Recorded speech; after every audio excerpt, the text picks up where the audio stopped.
presse nationale et internationale, voici le collectif des institutions, le Haut Conseil des collectivités territoriales et le Conseil économique, social et environnemental. Sous la houlette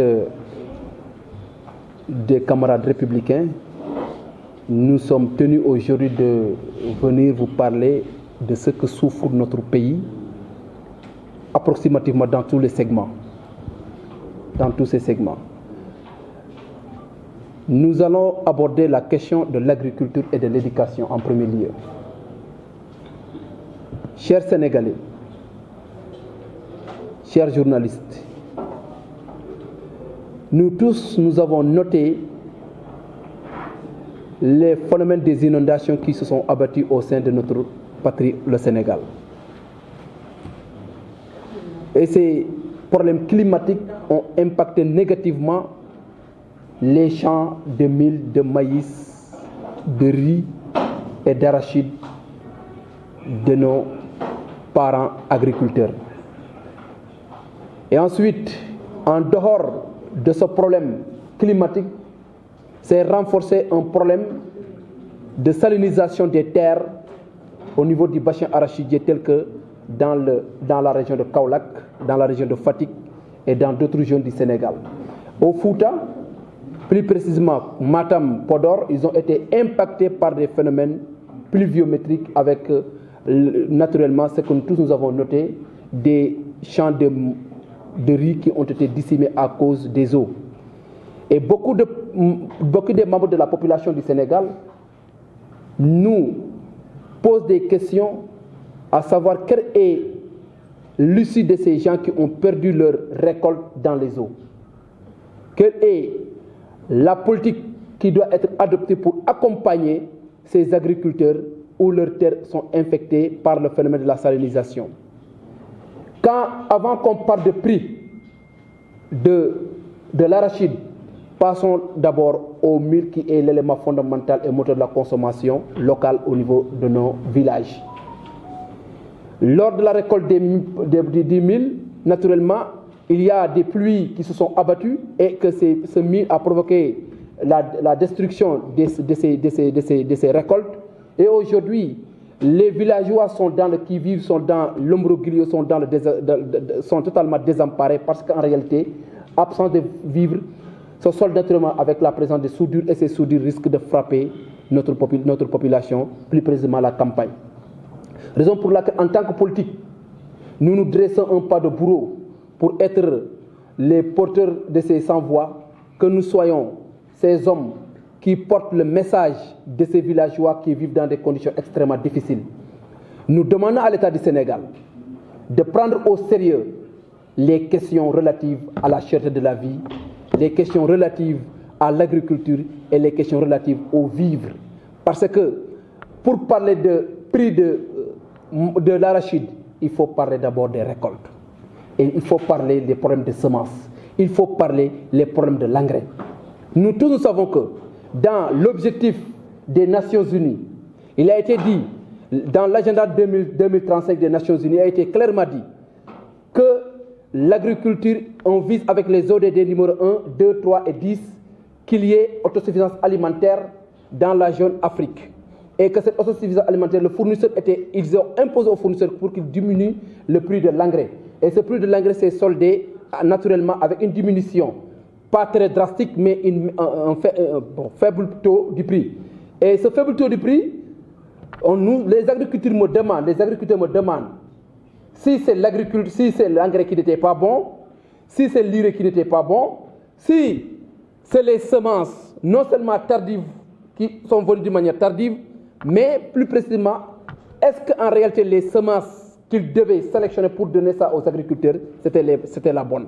Parce qu'en réalité, il y a une très mauvaise récolte agricole. Avant de parler de prix, il faut avoir quoi vendre. Et les agriculteurs n'ont rien à vendre. Et mon parent qui est à Djifer, mon papa qui est dans le Ndoukoumane, ma grand-mère qui est dans le Saloum, ils sont dans le désarroi. Parce qu'en réalité, ce qu'on parle en Wolof, le traite, ce traite-là, ça n'existe plus parce que les paysans n'ont plus rien à vendre. C'est pourquoi nous voulons être leur voix, demander à l'État du Sénégal de prendre au sérieux et pour faire des prévisions, parce qu'en réalité, on attend des périodes de soudure extrêmement difficiles, c'est que l'État doit prendre au sérieux, au lieu de rester ici à emprisonner, à gérer des questions judiciaires. En dehors de ça aussi, on parle avec nos étudiants, nos universités fermées, chose totalement illégale. Nous demandons au ministre de l'Éducation nationale de régler le problème des universités, parce que cette jeunesse est la sentinelle de la République. Cette jeunesse, un pays qui n'a pas de jeunes formés, un pays qui n'a pas de jeunes compétents, un pays où on ferme les universités comme on veut, un pays où on n'essaie pas de faire vivre l'espoir. On ne vend pas l'espoir, on ne vend pas l'intelligentsia.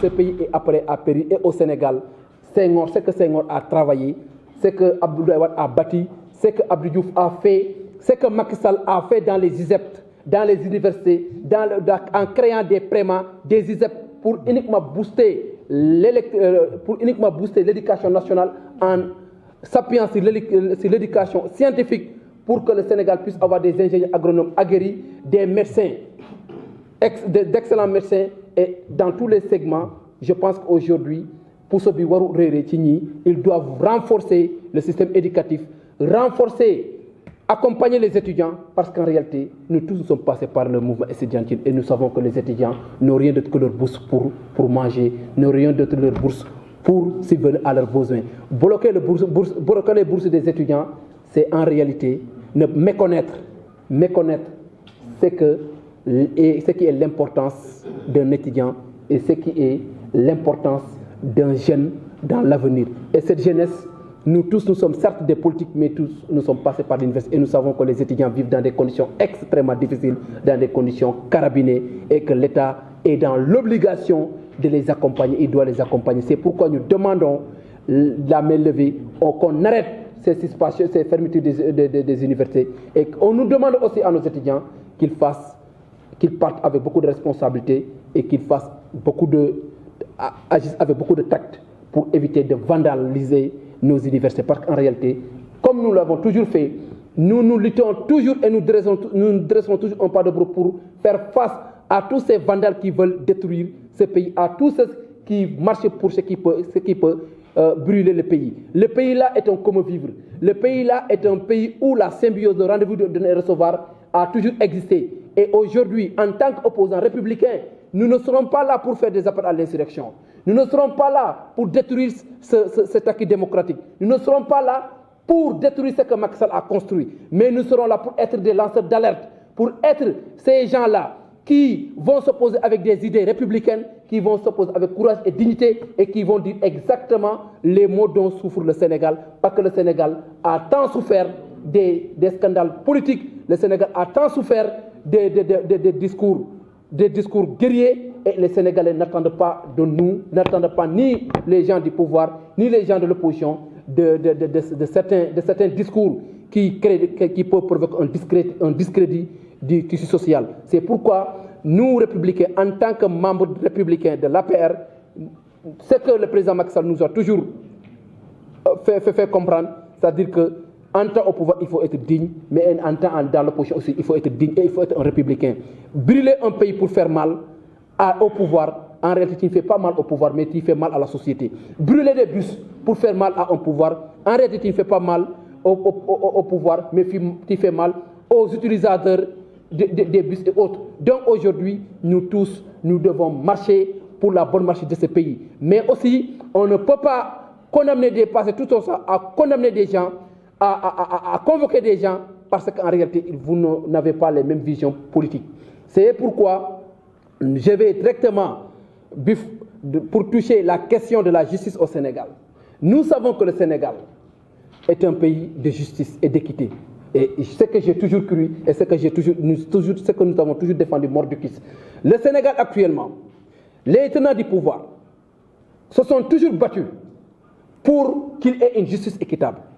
Se sont toujours battus pour qu'il ait l'indépendance de la justice. Et aujourd'hui, tous les Sénégalais peuvent juger. Qu'est-ce qui se passe actuellement dans notre pays? Est-ce qu'il y a justice deux poids, deux mesures? Est-ce qu'il y a justice équitable? Est-ce qu'il y a bonne marche de la justice? La question, si tu le poses, la majorité des Sénégalais, tout le monde sait ce qui se passe. Parce qu'en réalité, nous avons vu des convocations tous azimuts. Le cas de Samuel Sarr, où une personne l'a porté plainte. Les gens qui le portent plainte marchent comme il veut et lui, il est au Niouf. Le cas de Lat Diop, nous l'avons vu, on l'a porté plainte, on l'a convoqué, on l'a mis au Niouf. Et le gars qui l'avait porté plainte, on ne le voit plus.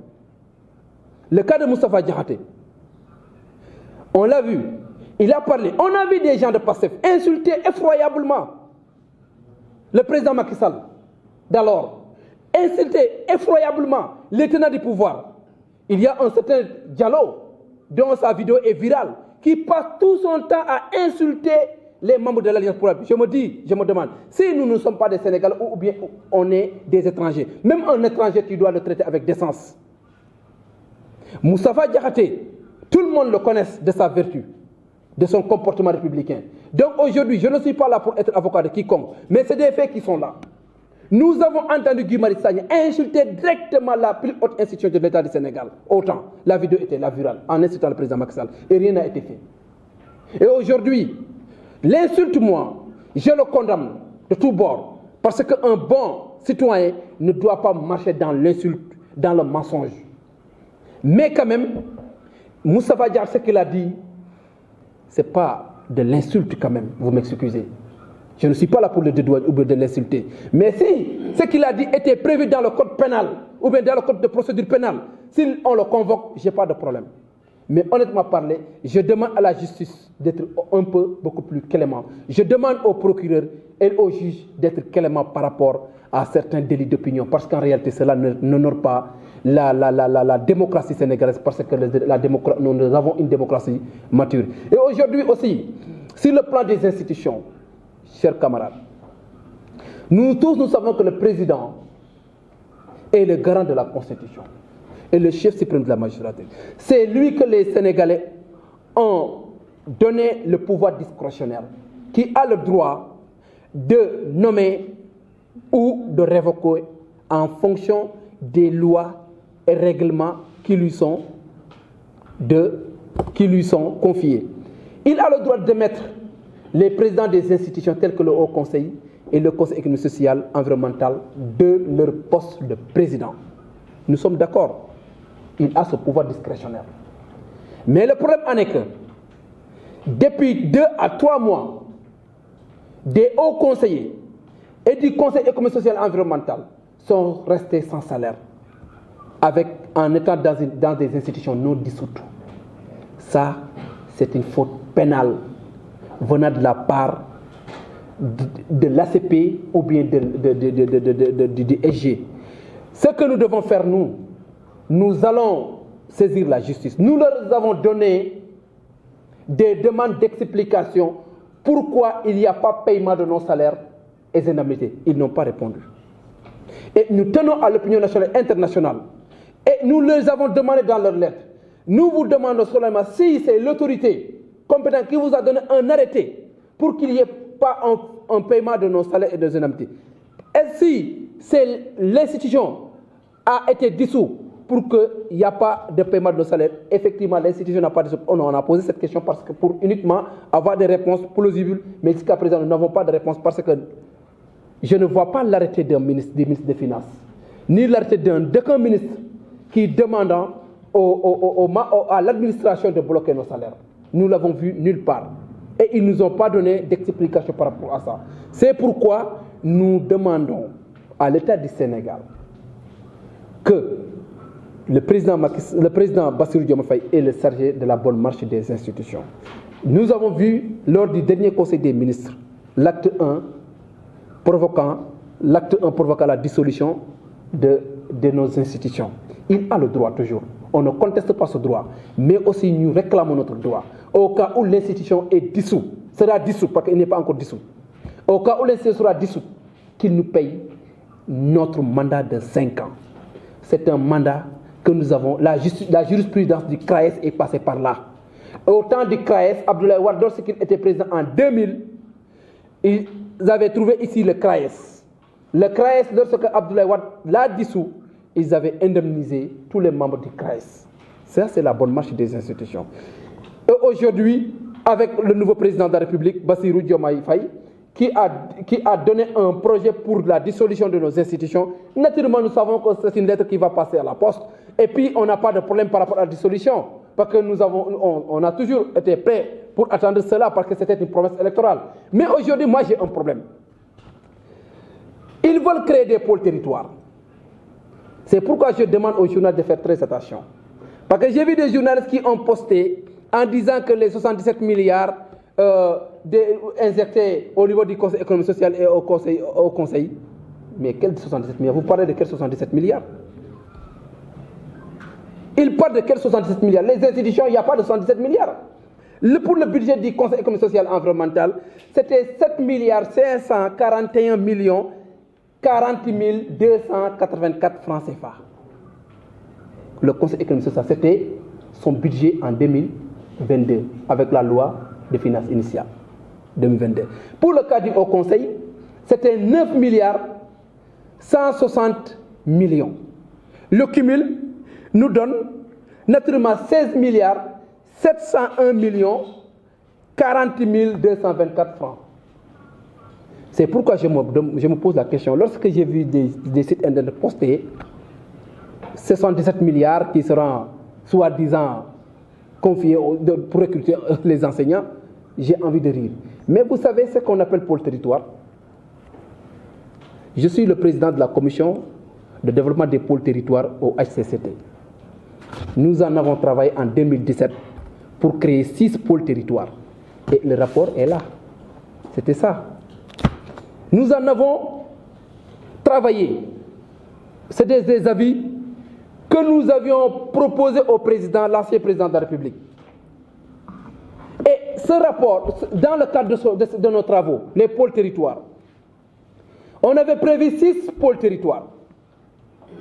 Ces 6 pôles territoires, les fonds de fonctionnement de ces pôles territoires étaient une somme mirobolante. Parce que chaque pôle territoire, on avait pensé que dans chaque pôle territoire, on allait injecter 150 millions. Et dans chaque pôle territoire, si on prend les 8 pôles territoires, 150 millions par chaque pôle territoire, les 8 pôles territoires, ça allait être 1 milliard 200 millions. 1 milliard 200 millions fois 12 mois, ça revient à 14 milliards 400 millions. Ce qui a été extrêmement du lourd pour le fonctionnement de ces pôles territoires. Parce que l'importance des pôles territoires, dans l'acte 3 de la décentralisation, nous avons travaillé pour la viabilité du département dans l'acte 3 de la décentralisation. Et dans cet acte, nous avons dit qu'on a la commune et nous avons le département. Mais le problème est qu'entre la commune et le département, il y a un fossé. Il n'y a pas un relais. Il faut qu'il y ait un conseil d'administration appelé pôle territoire. Et ces pôles territoires allaient centraliser tout ce qui est politique publique en matière de décentralisation, en matière de coopération intercommunale, en matière d'incohérence territoriale, en matière de coopération décentralisée et de fonction publique pour centraliser et de pouvoir assurer le relais entre le fonctionnement de la commune et le fonctionnement des départements. Et ces pôles territoires, en chaque zone, en fonction de ses spécificités écologiques, en fonction de ses spécificités climatiques et écologiques, on crée chaque pôle territoire. Par exemple, si on prend la région du Sine Saloum, le pôle territoire du Sine Saloum, nous savons qu'ils travaillent dans le domaine agricole et dans le domaine maritime, la pêche, l'agriculture et les cultures maraîchers. On allait les encadrer. Et là maintenant, si l'État du Sénégal veut supprimer le Haut Conseil et le Conseil économique et social pour créer 8 pôles territoires, mais en réalité, il n'y a plus de rationalisation. C'était juste une vision politique pour destituer des travailleurs des institutions. Ce n'est pas une question de rationalisation. Si on parle de rationalisation, on supprime les institutions, on ne doit plus créer une autre institution. On ne doit plus créer quelque chose qui pourra utiliser le contribuable du Sénégal. Moi, je suis d'accord. Qu'on supprime le Haut Conseil, qu'on supprime le Conseil économique et social, qu'on supprime les fonds politiques, les fonds secrets, les caisses noires, les fonds communs. Qu'on supprime tout et qu'on le mette dans le budget du Sénégal pour que pour booster l'économie nationale, je suis parfaitement d'accord. Mais au cas où il y a des fonds politiques, au cas où il y a des caisses secrètes, au cas où il y a des fonds communs, honnêtement parlé, les laisser tous ces fonds-là et aller encore créer des pôles territoires. Chaque pôle territoire aura un conseil d'administration, aura des membres de l'administration, aura des chauffeurs, auront un local, vont utiliser de l'électricité, vont utiliser du wifi, vont utiliser toutes les communautés qu'une administration normale doit avoir, les pôles territoires l'auront. Et vous calculez, vous les journalistes, cette somme mirobolante, cette manne financière qui sera injectée dans ces pôles territoires. Et au Haut Conseil, avec la vision de son excellent monsieur le président Macky Sall, il avait dit, oui, le pôle territoire c'est excellent, mais je vais créer une commission qui sera chargée pour la bonne marche de ces pôles territoires en créant la commission que je dirige, la commission de développement des pôles territoires pour éviter cette manne financière de donner à des fins politico-administratives. Et là, honnêtement parlé, je demande au président de la République, si vous voulez rationaliser l'institution du Haut Conseil et du Conseil économique social, n'est pas un poids. 12 milliards pour un État, ce n'est absolument rien pour la bonne marche d'une institution et pour la bonne marche d'un État. Maintenant, nous attendons, si ils vont créer les pôles territoires tels que nous l'avons pensé, on avait pensé 6 pôles, eux ils ont créé 8 pôles. Ces pôles territoires, nous attendons maintenant, si ces pôles ils auront un budget alloué à ces pôles territoires. Et ce budget sera combien? Et dans chaque pôle territoire, il y aura combien d'agents? Parce que c'est évident que dans chaque pôle territoire, on ne peut pas outrepasser 40 agents. Au minimum, il y aura 40 agents. Et chaque agent, tu vas le payer en fonction de la grille salariale. Et ça, vraiment, c'est du pognon, c'est du fric, c'est de l'argent. Et je dis que cumuler les membres du Haut Conseil, l'administration du Haut Conseil et l'administration du Conseil économique et social ne peut pas gérer les 8 pôles territoires parce que dans chaque région, chaque pôle territoire aura sa propre administration qui lui est propre. Donc c'est pourquoi nous demandons à l'État du Sénégal de faire très attention par rapport à ça. Parce qu'en réalité, pour rationaliser, quand on rationalise, on supprime tout ce qui n'est pas important, tout ce qui n'est pas nécessaire. Et on l'injecte dans le budget de l'État pour que, au moins, les Sénégalais puissent sentir, et cette morosité économique, ces conditions de vie très difficiles que les Sénégalais sont en train de traverser, que ça puisse être vraiment résolu. Donc, chers camarades journalistes, avec le cas de Barthélémy Diaz, naturellement, je ne voulais pas en parler. Ce qui s'est passé, en dehors de tout l'article L130 du Code général des collectivités territoriales, l'article 35 du Code général des collectivités territoriales, ensuite le Code électoral, tout ça, c'est bon. Mais en réalité, Barth est victime d'un acharnement politique. Osons le dire. Et je leur ai toujours dit à Barthélémy Diaz, sois très grand.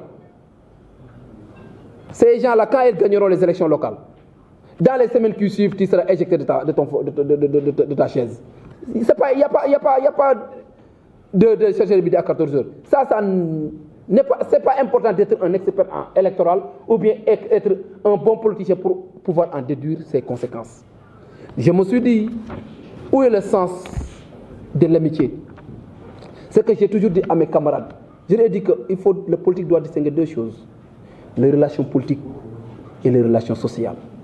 Les relations politiques ne doivent pas entraver les relations sociales.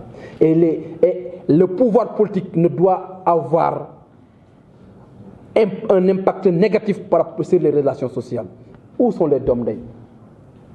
Le sens du Domdey qu'il disait autant, d'où sont mes Domdey là?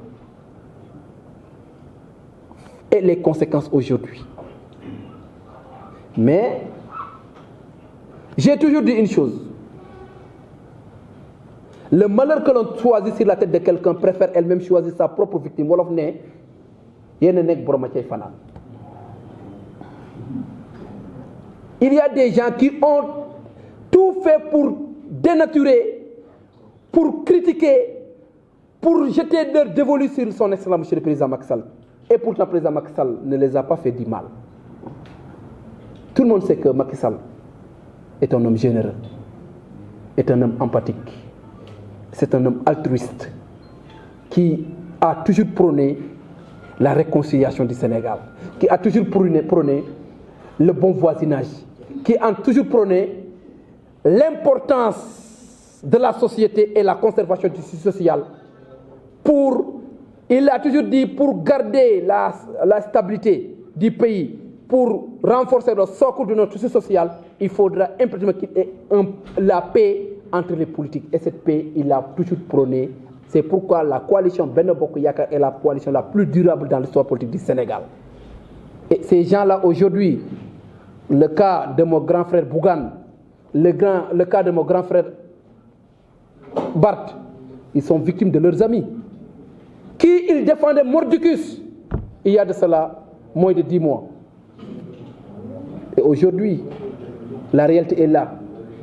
Si nous les gens, nous les apéristes, on avait tort, ils en sauront quelque chose. Si eux, ils ont tort, ils en sauront quelque chose. Mais ce que je demande aux juges et aux procureurs et aux préfets qu'ils soient beaucoup plus cléments avec nos détenus, parce que ces détenus, honnêtement parler, ce qu'ils ont dit, les gens de PASTEF ont dit le pire et ils sont en train de circuler. Et que je suis convaincu que la justice sénégalaise ne mérite pas certaines choses et que la justice sénégalaise doit être équitable et que nos parents, nos amis, nos frères qui sont entre les mains de la justice, que les juges et le procureur soient beaucoup plus cléments. Merci, mes chers camarades.